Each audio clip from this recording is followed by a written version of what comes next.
پاک صحیح بات کرنے کی توفیق عطا فرمائے اور ہم سب کو عمل کرنے کی توفیق عطا فرمائے۔ مجھے موضوع دیا گیا ہے مقام صحابہ، عظمت صحابہ۔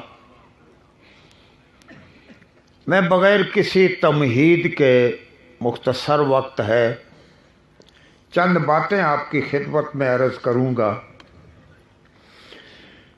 سب سے پہلی بات تو یہ ہے کہ صحابہ کا مقام اور عظمت کچھ تاریخی روایات سے، کوئی رتب و یابس کتابوں سے ثابت نہیں ہے، بلکہ صحابہ کا مقام اور عظمت قرآن، اللہ کی کتاب اور محمد رسول اللہ صلی اللہ علیہ وسلم کی حدیث سے ثابت ہے۔ صحابہ کا مقام دلائل قطعیہ سے ثابت ہے۔ قرآن اس کی گواہی دیتا ہے، اللہ کے نبی کی حدیث اس پر گواہی دیتی ہے۔ اس لیے ہمارے اکابر فرماتے ہیں کہ اگر کسی وقت کوئی تاریخی بات یا کوئی تاریخی روایت ایسی تمہارے سامنے آ جائے جو صحابہ کے مقام سے ٹکر کھاتی ہے، اس کی عظمت سے ٹکراتی ہے، تو وہ قرآن اور حدیث سے ٹکر کھائے گی، دلائل قطعی سے ٹکر کھائے گی، تو ہم اس بات کو گندے نالے میں پھینکیں گے۔ اس لیے اب قرآن و حدیث کے اندر جو ہمیں ثبوت ملتا ہے صحابہ کا مقام اور ان کی شان، اس میں سب سے پہلی بات یہ ہے کہ صحابہ کرام کی پوری جنس، اول سے لے کر آخر تک، چھوٹے صحابہ، بڑے صحابہ، سارے کے سارے جنتی ہیں اور سارے کے سارے عادل ہیں۔ یہ ہمارا عقیدہ ہے۔ صحابہ سارے کے سارے جنتی ہیں اور سارے صحابہ مغفور ہیں، بخشے ہوئے ہیں۔ دوسری بات یہ ہے کہ صحابہ کرام کا مقام اور عظمت، صحابہ کی شان، صحابہ کے بعد قیامت تک امت کے کسی بڑے سے بڑے کو حق ہی اللہ نے نہیں دیا ہے کہ صحابہ پہ تنقید کرے۔ صحابہ تنقید سے بالا تر ہیں۔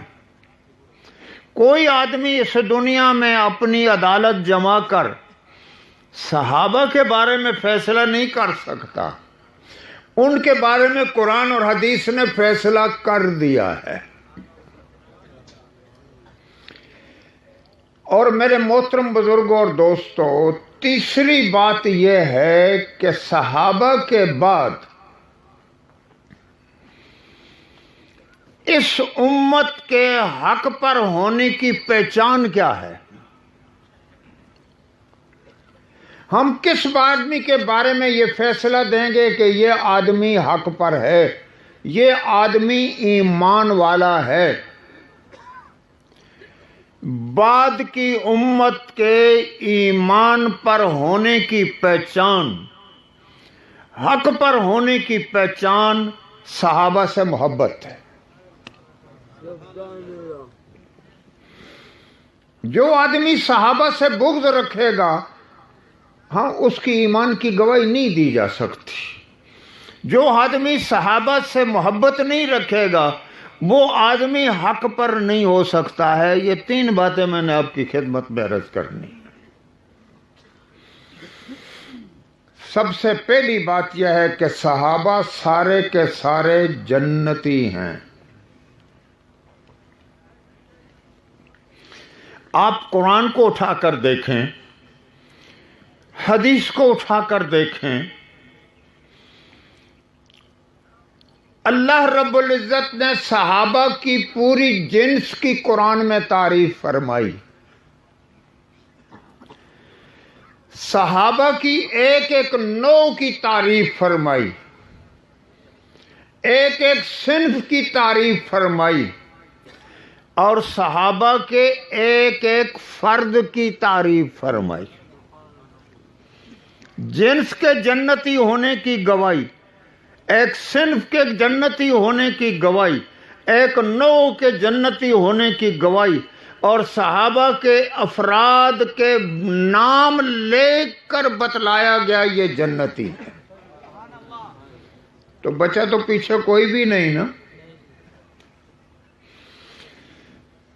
قرآن مجید ارشاد فرماتا ہے والسابقون الاولون من المہاجرین والانصار۔ یہ مہاجر اور انصار، والذین اتبعوہم بإحسان رضی اللہ عنہم ورضوا عنہ، اللہ صحابہ سے راضی۔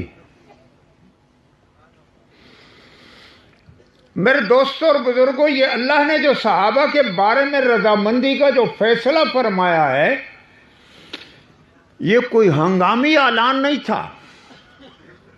آج تم دیکھتے ہو نا ملک میں کوئی گڑبڑ پیدا ہوتی ہے تو کہتے ہیں ہنگامی اعلان نافذ ہو گیا، بھائی ہنگامی اعلان ہو گیا۔ یوں نہیں ہوا کہ وقتی طور پر اللہ رب العزت صحابہ سے خوش ہو گئے اور خوش ہونے کے بعد اللہ نے اعلان کر دیا میں ان سے راضی ہوں۔ یہ کوئی وقتی اعلان نہیں تھا۔ اللہ صحابہ سے کب تک راضی ہے؟ جب تک صحابہ دنیا میں تھے اللہ راضی، صحابہ قبر کو چلے گئے اللہ راضی، صحابہ قیامت کے دن اللہ کی عدالت میں آئے اللہ راضی، صحابہ جنت کو چلے گئے اللہ ان سے راضی۔ یہ کوئی ہنگامی اعلان نہیں ہے۔ یہ کس کا اعلان ہے؟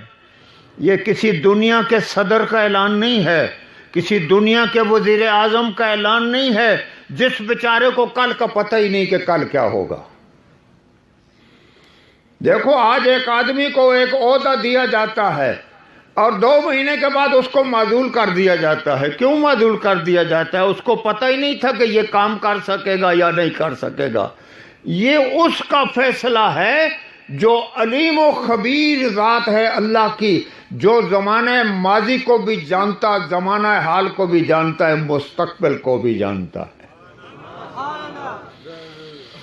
صحابہ کو اللہ نے دنیا میں امتحانات میں ڈالا، پرکھا۔ آج ہم برتن لیتے ہیں کسی کمبار سے تو اس کو ٹھکورتے ہیں، گھڑا کچا ہے یا پکا ہے۔ صحابہ کو اللہ نے ٹھکورا، صحابہ کے دلوں کو اللہ نے چانک کر دیکھا۔ قرآن کہتا ہے امتحن اللہ قلوبہم للتقوی، قرآن کہتا ہے اولئک ھم الصادقون، اولئک ھم المؤمنون حقا، اولئک ھم المتقون۔ میرے دوستوں اور بزرگوں، الزمہم کلمۃ التقوی، یہ قرآن کے اندر جہاں بھی تم دیکھو متقون، مفلحون، یرثون الفردوس، جنت کے وارث، یہ جتنے القابات ہیں اس کائنات کے اندر حضور صلی اللہ علیہ وسلم کے بعد اس کے سب سے پہلے مستحق صحابہ ہیں۔ نعرہ تکبیر، نعرہ تکبیر، شان صحابہ، شان صحابہ، تاجدار ختم نبوت، نعرہ تکبیر۔ سارے صحابہ سچے، سارے صحابہ متقی، سارے صحابہ مومنین حق ہیں۔ اس کے پہلے مصداق دیکھو قرآن کے اندر اللہ رب العزت اس دین کے شعبے بیان فرماتے ہیں، لیس البر ان تولوا وجوہکم قبل المشرق والمغرب۔ اسلام کے شعبے ہیں عقیدہ، اسلام کا شعبہ ہے عمل، اسلام کا شعبہ ہے اخلاق، اسلام کا شعبہ ہے حضور صلی اللہ علیہ وسلم کی معاشرت، اللہ فرماتے ہیں یہ پانچوں شعبے جس آدمی کے اندر ہوں گے وہ آدمی سچا ہے، وہ آدمی متقی ہے۔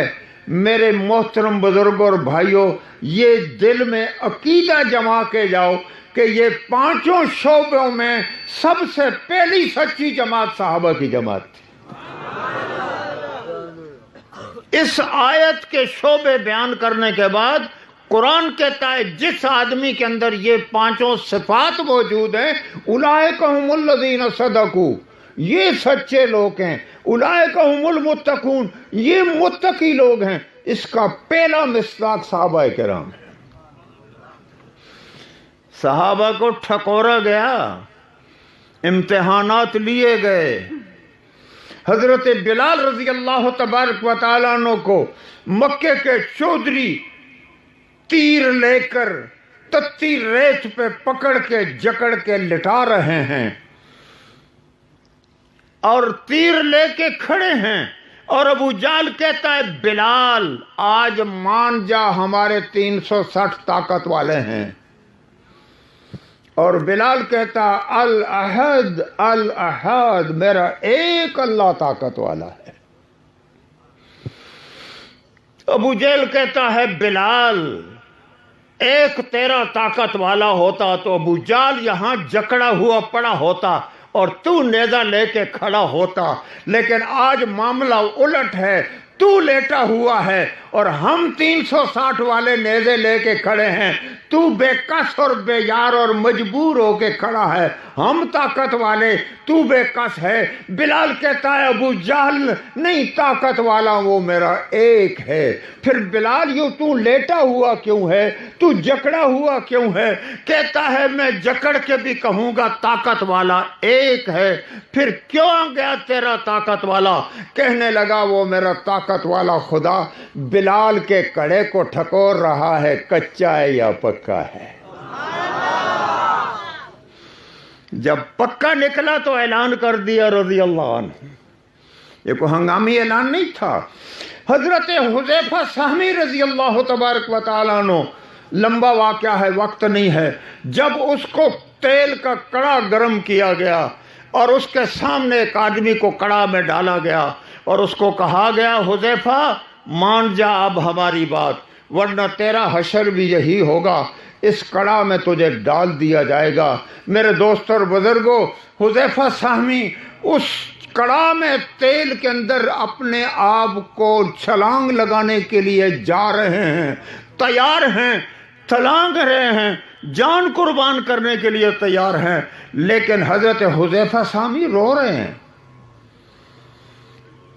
یہ کیوں رو رہے ہیں؟ بات سمجھا، ڈر گیا ہے، روک لو اس کو، چھوڑ دو، یہ بزدل نکلا، کچا نکلا۔ حذیفہ فرماتے ہیں بادشاہ سلامت میں کچا نہیں، میں کیوں رو رہا ہوں؟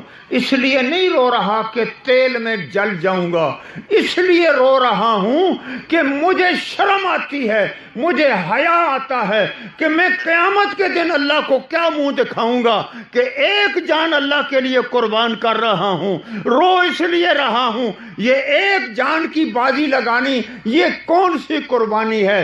میری بالوں کے بارر جانیں ہوتی اور وہ سب اللہ کے لیے اس تیل میں قربان کرتا تو تب اللہ کے سامنے سرخ رو ہوتا۔ نعرہ تکبیر، شان صحابہ، عظمت صحابہ، شان نعرہ تکبیر۔ یہ امتحان پاس کیا صحابہ نے، اللہ نے دیکھا یہ حذیفہ کتنا سچا نکلا، کتنا پکا نکلا، ایک جان قربان کرنے سے اسے حیا آ رہا ہے اور کہتا ہے یہ کیا میرا حق ادا ہو رہا ہے۔ ادا تو تب ادا ہوتا کہ بالوں کے برابر جانیں قربان کرتا۔ یہ امتحانات لینے کے بعد اللہ نے فیصلہ فرمایا یہ سچے ہیں، یہ راضی، میں ان سے راضی ہوں۔ ہمارے قاری طیب صاحب رحمۃ اللہ علیہ فرماتے تھے قیامت کے دن اللہ پاک جنت میں حافظ قرآن کو ارشاد فرمائیں گے کہ تو اس جنت میں اللہ کا قرآن کیا۔ اب حضرت عثمان کا واقعہ، حضرت عثمان جب مکے میں جاتے ہیں صلح حدیبیہ کے موقع پر، لمبا واقعہ ہے، میں بیان نہیں کرتا، میرے دوستوں جب گئے اور جا کے بات کی اور ناکام ہو گئے، یہ خبر آ گئی حدیبیہ میں کہ حضرت عثمان کو مکے والوں نے شہید کر دیا۔ اب حضور کو بڑا صدمہ ہوا، بڑا دکھ ہوا اس کا۔ حضور نے صحابہ سے بیعت لی، جس کو بیعت رضوان کہتے ہیں، جو ابھی میں نے بیان کی کہ ان 1400 صحابہ سے اللہ نے رضامندی کا اعلان کر دیا۔ اب میرے دوستوں اور بزرگوں، اطلاع آ گئی عثمان شہید ہو گیا، حضور بیعت لے رہے ہیں صحابہ سے، ادھر صحابہ بیعت کر رہے ہیں، ادھر آسمانوں سے فیصلہ آتا ہے، لقد رضی اللہ عن المومنین، یہ بیعت کرنے والوں سے میں راضی۔ عثمان میں نہیں ہے، اس بیعت میں عثمان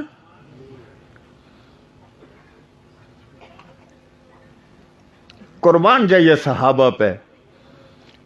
عثمان جب مکے سے واپس آنے لگے، مکے والے کہتے ہیں عثمان تو بیت اللہ کا طواف کر جا۔ آئی طواف کے لیے، عمرے کا احرام باندھا ہوا ہے، 450 کلومیٹر چل کے آئے مدینے سے، اور فرمایا عثمان تو طواف کر جا۔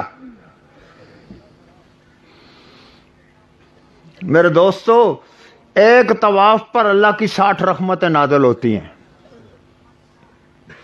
ایک طواف کرنے والے پر 60 رحمتیں۔ عثمان تو 60 رحمتیں اللہ کی لے کے چلا جا، طواف کر جا۔ عثمان کہتا ہے صرف میں یا محمد صلی اللہ علیہ وسلم کو بھی اجازت ہے طواف کی، صحابہ کو بھی اجازت ہے۔ مکے والوں نے کہا نہیں تو اکیلے طواف کر سکتا ہے۔ اندازہ لگاؤ، صحابہ نے عبادت کے جذبوں کو نبی کے لیے قربان کیا، آج ہم اپنی خواہشات کو قربان نہیں کر سکتے۔ یہ طواف کیا تھا؟ عبادت تھی۔ فرمایا تو طواف کی عبادت کر جا۔ فرمایا اکیلے مجھے اجازت ہے یا پیغمبر کو بھی اجازت ہے؟ کہنے لگا نہیں اس کو اجازت نہیں۔ پھر عثمان نے کہا مجھے اللہ کی وہ 60 رحمتیں نہیں ضرورت جن رحمتوں میں میرے ساتھ میرا محمد صلی اللہ علیہ وسلم شریک نہ ہو۔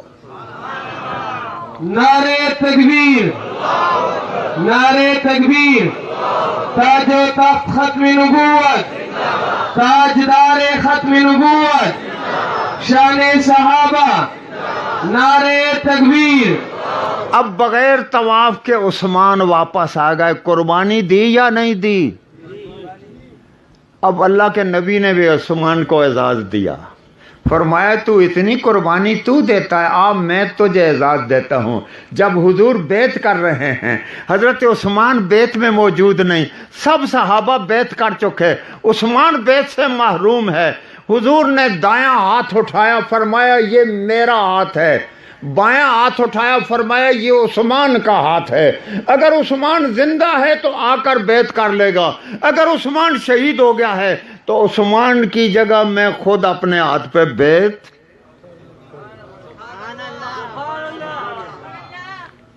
تو پھر فیصلہ تو بڑا آسان ہے نا، یہ نبی کا ہاتھ کس کا ہاتھ ہے؟ عثمان کا ہاتھ ہے، اور نبی کے ہاتھ کے ساتھ بغض رکھنا کفر ہے، تو عثمان کے ہاتھ کے ساتھ بغض رکھنا بھی کفر ہے۔ یہ صحابہ تھے میرے دوستوں اور بزرگوں، صحابہ سارے جنتی۔ اب میں آگے جاتا ہوں، اس موضوع کے لیے تو کم از کم ہے کوئی 2 گھنٹے چاہیے، ہم کیا کریں، یہ تو 45 منٹ ہیں میرے دوستوں۔ پھر کیا ہوا؟ پھر میرے دوست اور بزرگا، صحابہ تنقید سے بالا تر ہیں۔ کیوں؟ کوئی آدمی صحابی عمل کی وجہ سے نہیں بنا، عبادت کی وجہ سے نہیں بنا۔ نبوت بھی چشم قدرت کا انتخاب ہے، اللہ نے جس کو چاہا چن لیا، اور صحابیت بھی اللہ کا انتخاب ہے۔ ایک آدمی ولی اللہ بن جائے گا، محدث بن جائے گا، کتب اور غوث بن جائے گا، کوئی آدمی عبادت اور عمل کر کر کے صحابی نہیں بن سکتا۔ تو جب صحابہ کو اللہ نے چنا، عمل سے صحابی بنے ہی نہیں، تو اعتراض تو ہم تب صحابہ کے عمل پہ کرتے کہ کوئی آدمی عمل سے صحابہ بنتے، جب عمل سے صحابہ بنے ہی نہیں، اللہ نے منتخب کیا ہے، تو پھر صحابہ کے عمل پر اعتراض کا کیا حق؟ اس بات کو سمجھے یا نہیں سمجھے کہ صحابی عمل سے صحابی نہیں بنا کہ ہم صحابی کے عمل پہ اعتراض کرے گا تو عمل پہ اعتراض کرے گا۔ بھائی عمل پہ اعتراض تو کب کرتا؟ جب وہ عمل سے صحابی بنتا، جب اس کو اللہ نے چنا ہے۔ تو اگر تو صحابی پر اعتراض کرتا ہے تو پھر اس کا معنی یہ ہوا کہ تو اللہ کے انتخاب پر اعتراض کر رہا ہے۔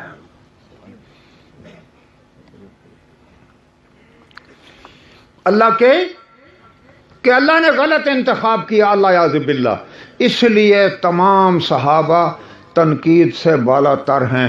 تمہارے شاہ منصور کے چوک میں ایک بھنگی عدالت جما کر بیٹھ جائے اور فیصلے شروع کر دے کس کے خلاف، وزیر اعظم کے خلاف اور صدر کے خلاف اور حکمرانوں کے خلاف، تو ایک آدمی آ کر اسے پوچھے گا ارے تجھے یہ عدالت لگانے کا حق کس نے دیا؟ اس لیے اگر صحابہ کو وہ اعتراض کرے گا، اس کی مثال اس پنگی کی ہے جو چوک میں بیٹھ کے ارکان سلطنت کے بارے میں فیصلہ کرے۔ اس تنقید کرنے والے سے پوچھا جائے گا تجھے یہ عدالت جمانے کا حق کس نے دیا صحابہ کے بارے میں؟ صحابہ تنقید سے بالا تر ہیں۔ اور تیسری بات میں نے تم کو یہ کہی تھی کہ صحابہ کے بعد ہمارے ایمان پر ہونے کی اور حق پر ہونے کی پہچان یہ ہے کہ صحابہ سے محبت ہوگی۔ جس کے دل میں صحابہ کی محبت نہیں، وہ اپنے ایمان کی خبر۔ حضرت حسین رضی اللہ عنہ کے سامنے کسی نے حضرت عثمان کے بارے میں کچھ باتیں کی تو حضرت حسین نے فرمایا تو انصاری ہے؟ کہنے لگا نہیں انصاری تو نہیں۔ کہنے لگا تو مہاجر ہے؟ کہنے لگا نہیں مہاجر تو نہیں۔ فرمایا پھر امت کے دو طبقے تھے جو ایمان والے تھے، ایک انصار اور دوسرے مہاجرین، اور تیسرا ایمان والا وہی طبقہ ہے جو صحابہ سے محبت کرے گا۔ اور اگر تو عثمان سے بغض رکھتا ہے تو پھر کس میں شامل ہونا چاہتا ہے؟ ایمان سے ہی نکل گیا۔ اس لیے میرے عزیز دوستو، امت کے لیے ایمان کی پہچان اور حق پر ہونے کی پہچان صرف یہی ہے کہ ہم صحابہ سے محبت رکھیں۔ اور چوتھی بات یہ ہے کہ صحابہ معیار حق ہے۔ ہمیں ایسا ایمان لانا چاہیے، صحابہ کا ایمان معیار حق ہے۔ یہ مقام اللہ نے صحابہ کو دیا۔ یہ کیوں دیا؟ کہ صحابہ کا مولانا ابوالحسن ندوی فرمایا کرتے تھے تمام صحابہ کی زندگی کا جو مرکزی نقطہ تھا جس پر سب صحابہ متفق تھے وہ یہ تھا کہ ہم نے دنیا میں ہر مشکل کا مقابلہ کرنا ہے، ہر امتحان پاس کرنا ہے، لیکن سطح رسول کو نہیں چھوڑنا۔ یہ مرکزی نقطہ ہے، حضور کی سطح کو نہیں چھوڑنا ہے۔ اس لیے صحابہ نے اپنی زندگی میں ہر مشکل امتحان پاس کیا، حضور کی سطح کو نہیں چھوڑا۔ میں آخری بات کر کے بات ختم کرتا ہوں۔ حضرت ربیع ابن عامر رضی اللہ عنہ اور حضرت حذیفہ، ان کو جب کسریٰ نے بلایا، دنیا کی سپر طاقت کا بادشاہ ہے، بات کرنے کے لیے بلایا، جب یہ صحابہ گئے تو حضرت ربیع بن عامر کے ہاتھ میں ایک تلوار ہے، ٹوٹی ہوئی ہے، تھا ٹوٹا ہوا ہے، اوپر لیریں وہ چیتھڑے بلٹے ہوئے ہیں، لٹک رہے ہیں۔ دربانچی کو کہا ہم آئے ہیں، تیرے کسریٰ نے ہمیں بلایا ہے۔ اس نے جب وہ تلوار ٹوٹی ہوئی دیکھی تو اس دربانچی نے ربیع بن عامر کو کہا اس تلوار سے تم ایران فتح کرو گے؟ یہ ٹوٹی تلوار سے تم ایران فتح؟ کون خوابیں دیکھ رہے ہو؟ ربیع بن عامر نے کہا تو نے تلوار دیکھی ہے؟ انہوں نے کہا ہاں۔ فرمایا تو نے اس ہاتھ کی قوت نہیں دیکھی جو اس تلوار کو چلاتا ہے۔ لہذا اپنے ملک کے اندر سب سے مضبوط ڈھال جس کو آج تک کسی دشمن کی تلوار نہیں توڑ سکی، جب مضبوط تلوار لائی گئی، ربیع عامر نے کہا مضبوطی سے پکڑو۔ جب پکڑا تو تلوار ماری تو ڈھال دو ٹکڑے ہو گئی۔